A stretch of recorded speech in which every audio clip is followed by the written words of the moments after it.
Si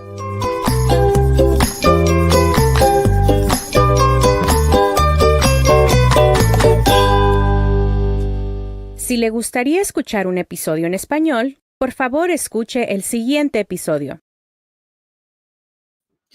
Good morning, everyone. My name is David Fuentes, and I'm part of the team of La Incubadora Podcast.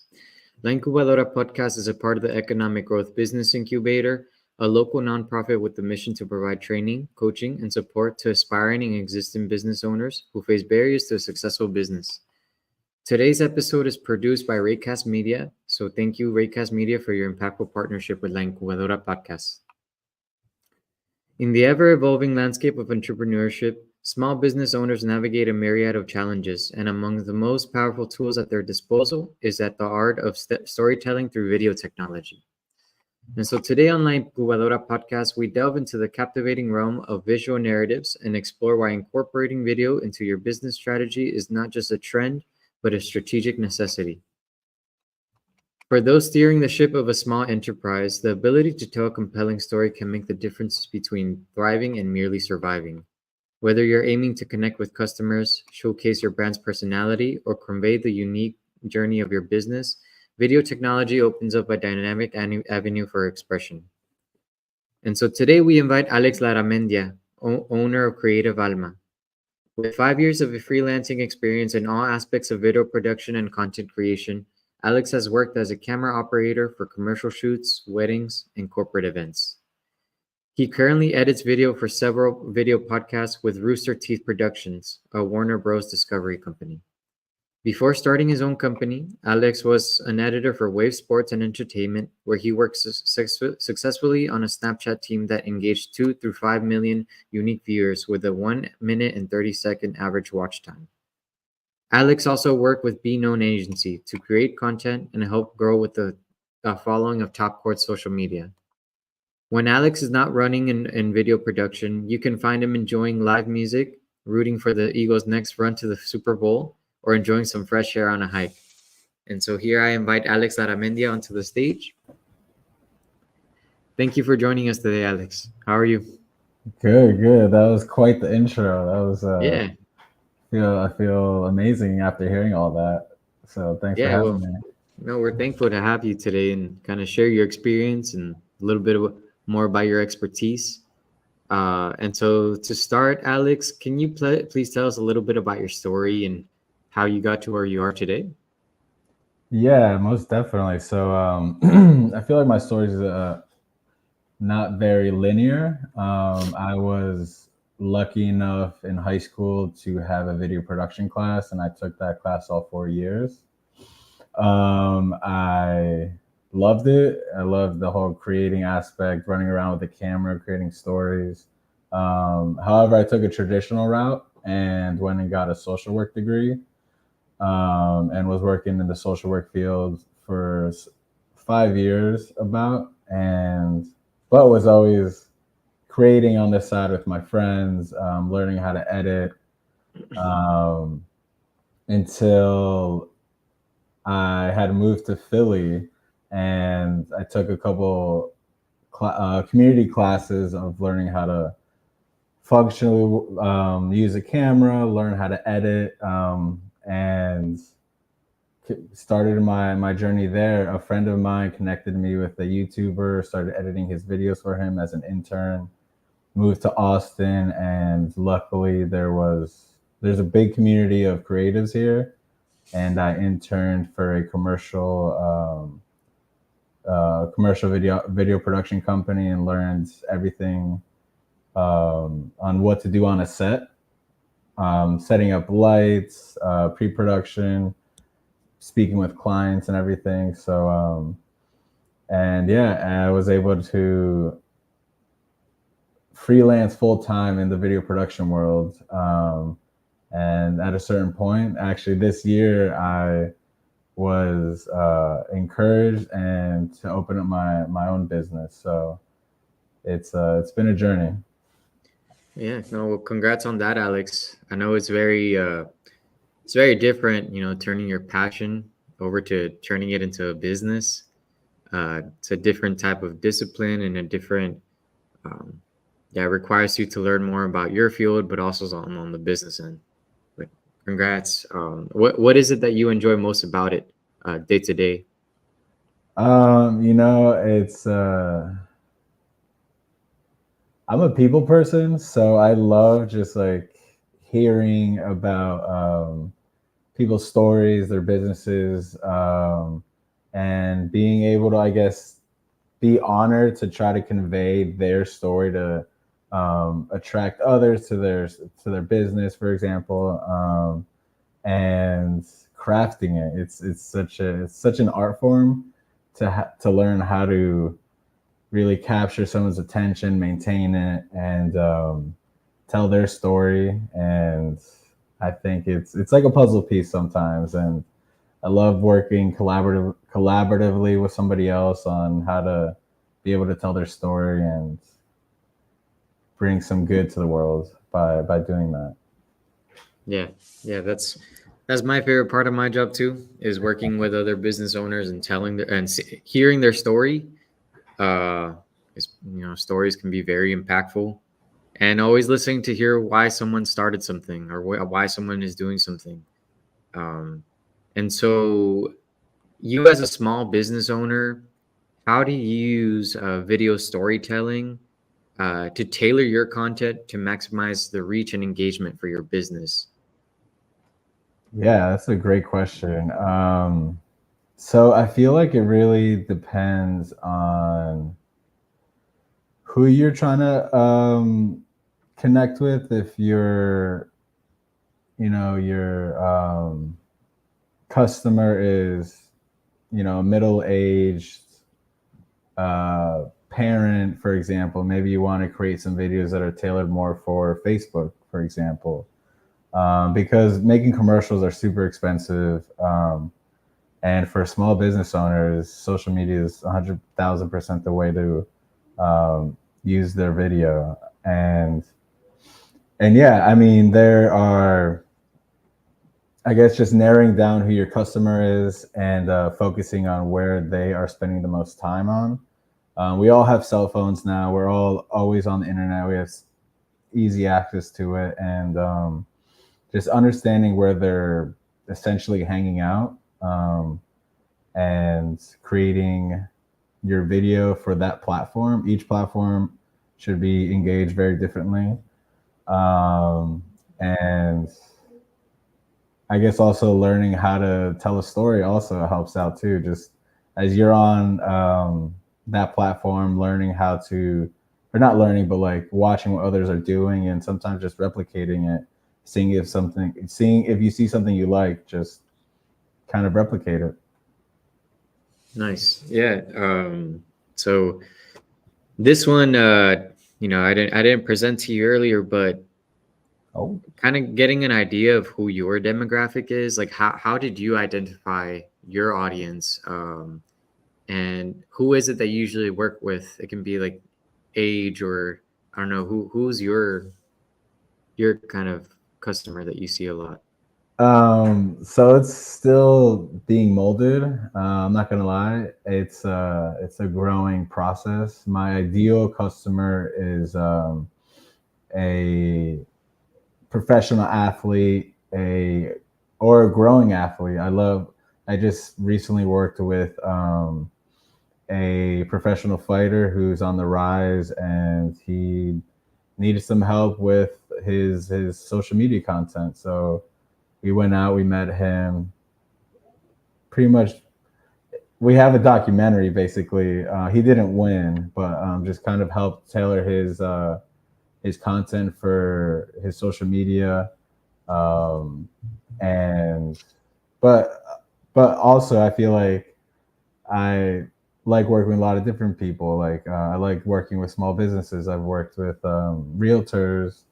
Um, I've worked with y'all, which was amazing. I really enjoyed being able to film and capture the stories of successful business owners that came out of EGBI. So um, I guess around those customers, love working with nonprofits. I have the social work background, so I'm always looking to see how I can support nonprofits. Yeah, I guess that's kind of the intersection of what you do, right? Like starting off with that social work degree and then, entering a whole different world. We really appreciate what you've done with us and for you to coming here.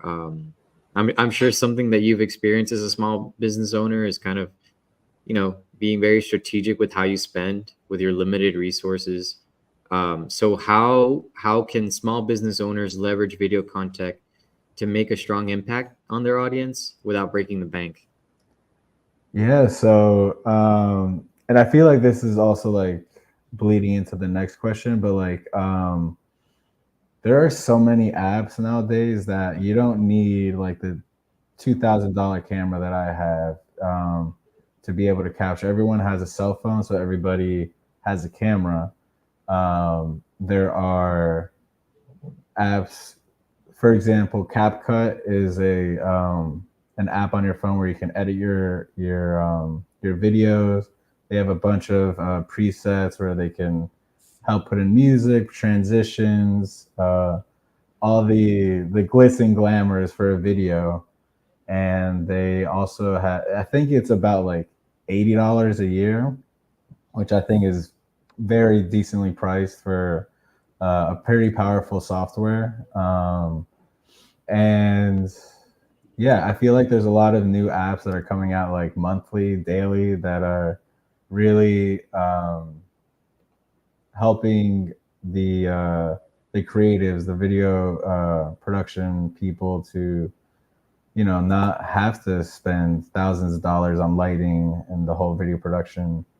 But yeah, there's a lot of apps out there that can help out. Yeah, I heard you mention CapCut. Mm-hmm. Are there any other softwares or applications that you use kind of on your daily that don't cost a lot? Yeah, captions, which is another one. I'm not sure if like you're like on Instagram a lot, but like all the like subtitling, it's roughly around the same price, a yearly subscription for about $60, and you throw in your video onto the app. There's an AI that reads it and it captions it for you, and then the mistakes that it creates, you just go in and manually um, correct it. Mm-hmm. And yeah, and aside from that, I guess I would also suggest for people that are just starting to create videos, Final Cut Pro. It's, I think at the moment around like $300, but it's a one-time purchase. And it's a very user friendly, but also can be advanced if you know how to use the software to edit. And yeah, and then just find some good lighting, and you have your camera with your phone, and you're good to go. Yeah, no, that's great. Not having to spend all this money for good quality videos. And so, can you share some examples for us where people where you or a business you've worked with has used this video technology to convey a business story? The first idea that came up was working with y'all. But yeah, I came and met with Monica, and we interviewed a few of the small business owners that y'all work with directly, and Monica already had like an awesome script, great questions, and for me, it was kind of like an easier uh, job because she helped direct it very well, and for me, just putting the pieces together after um, was I want to say pretty smooth, because the questioning I feel like is the most important, because as an editor, the answers are what you want to throw out there, and she also helps bring out a lot of emotion within the business owners, and that's what people want to see is the emotion behind a story, because we're not gonna connect. We're not gonna connect with somebody if there's no emotion behind it. So being able to convey some of the small business owners of EGBI was great. Yeah, that it's yeah. I always someone once told me like people don't remember what you say; they remember how you make them feel. I feel like that applies, not just when you're speaking with someone, but also when you're trying to tell a story. Uh, yeah, it's the emotion that's behind it. So I'm glad you bring that up. And yes, I also love working with our small business owners. So I'm glad you feel the same way. Um, in your experience, what are some common mistakes or misconceptions that you've seen in the use of video by small businesses, and how can they avoid these mistakes? I feel like I don't know. I feel like I catch myself doing this as well. Putting so much. I guess it really depends. If it's like a social media post, um, sometimes it doesn't have to be the best, quote unquote, or perfect, because it just needs to get out there. It just needs to be like put into like the highway, because it's super saturated. So your story just needs to get out there. And it's okay to make mistakes. Sometimes I feel like those are the best times I've learned for creating and making videos, and not to overthink it and just create and put it out there. And if there's a mistake, it's okay, correct it, and kind of move on. Yeah, no, sometimes when we meet with clients, sometimes what we'll see is, sometimes their website isn't ready. So they're too scared to publish it. But like you say, you have to start getting the word out there somewhere. And it's never going to be perfect. You're always going to want to add more. You're always going to want to work on it. From what you're saying, it's the same with kind of being active on social media. Like your content is never going to be branded the perfect way unless you start working on it and you gradually build on it. So that's also something that I have noticed. And so is there anything you feel that we haven't covered that you would like to share? What would you like for people who are listening today to take away to take away from this episode? I feel like I like to say that like everybody is super creative. I know as a business owner, you have to be creative, but also on the side of storytelling. It's the oldest form of entertainment, I guess, essentially, and it's been passed down ever since we've been able to talk.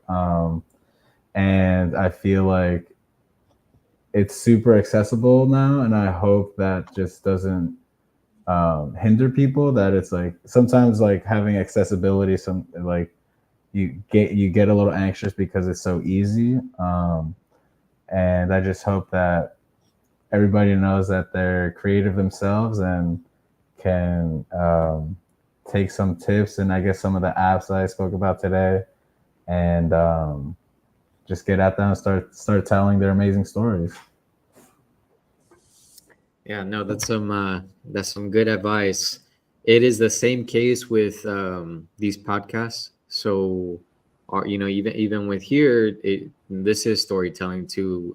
Every person we interview, we ask them a little bit about them, how they got to where they are. And so when we first started, we're using our headphone microphones, and slowly is getting better. Now we have Raycast Media working with our production, so that's something that's improving. So yes, just getting started to me sounds like one of the hardest steps. It's like getting out there and having a presence, even though it can be very saturated online with a lot of different businesses now using it. But yes, getting the word out there and having a presence is important. And so, Alex, how can we find you? How can we get in contact with you if we would like your services? Yeah, so you could find me on Instagram. On my personal page is _Alex Pun _. It's ALEXPUN. Or you could email me at alarramendia@gmail.com. Like you said before about the website, mine is in the works as well, but it'll be up soon. Yeah. Yeah, well, thank you so much for joining us today, Alex. I know it's the week right before the holidays, so I appreciate you setting time aside on your calendar, and meeting with us and answering these questions.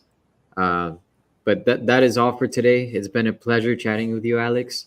I hope you find this episode useful to you. If you know someone who could benefit from listening to this, please share the episode with them. And remember that La Incubadora podcast is part of the Economic Growth and Business Incubator, a business incubator in Central Texas that offers training, coaching, and support to small business owners with barriers to achieving success. So if you would like to learn more about Economic Growth Business Incubator, please visit egbi.org and see you soon. Thank you.